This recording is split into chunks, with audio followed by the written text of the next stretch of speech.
Bapak Ibu. Inilah seri Roh Kudus yang keenam, Bapak Ibu ya.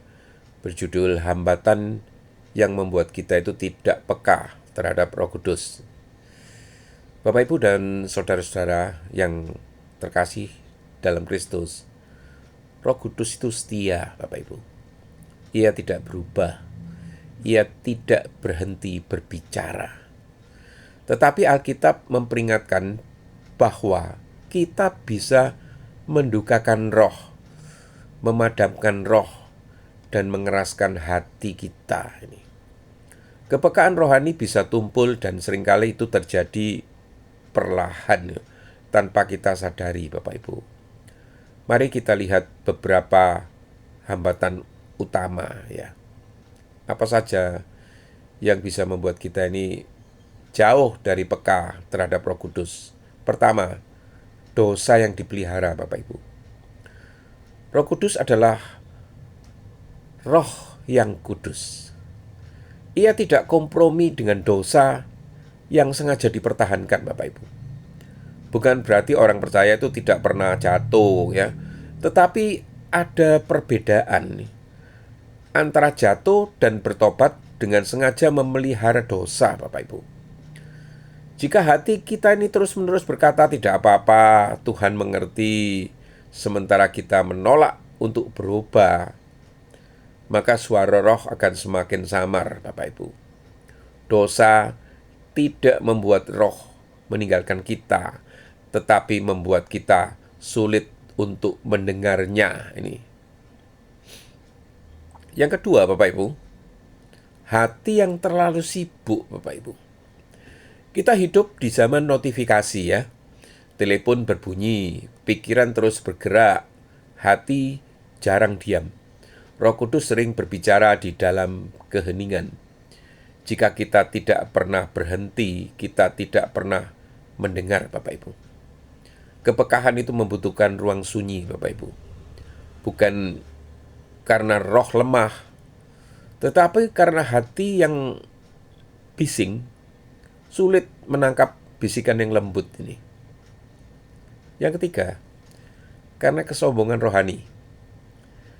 Ini yang paling halus ya.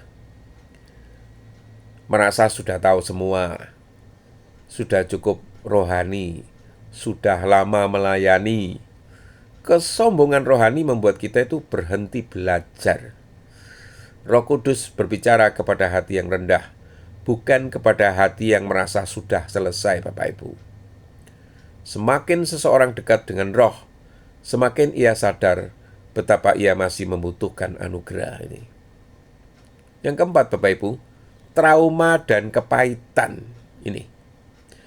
Kadang bukan dosa aktif ini, tetapi luka yang tidak bisa disembuhkan. Kepahitan seperti tembok di dalam jiwa ya.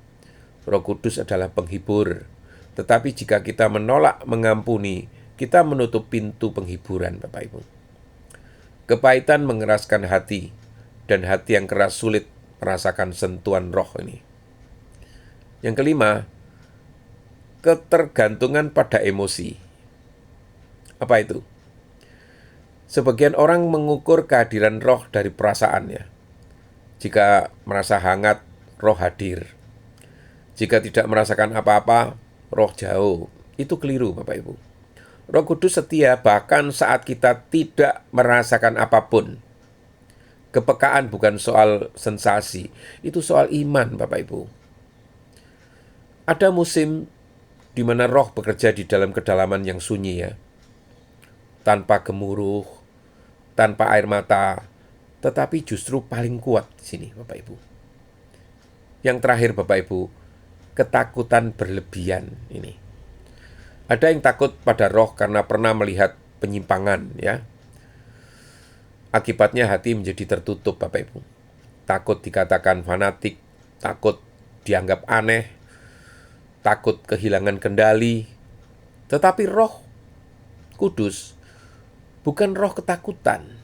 Ia roh kebenaran dan ketertiban. Jika kita menutup hati karena ketakutan, kita juga menutup diri dari pimpinannya. Nah, ada sebuah panggilan pemulihan ini Bapak Ibu. Jika kita merasa tidak peka, itu bukan akhir Bapak Ibu. Roh Kudus bukan hanya pembimbing, ia juga pemulih loh. Ya. Langkah sederhana untuk kembali ya. Akui dengan jujur kondisi hati kita ini bagaimana. Lalu bertobat jika perlu. Kemudian luangkan waktu hening setiap hari ya. Mintalah Roh melembutkan hati kita itu kembali Bapak Ibu ya, dan ia akan melakukannya karena Roh tidak mencari orang sempurna Bapak Ibu, ia mencari orang yang mau dibentuk itu.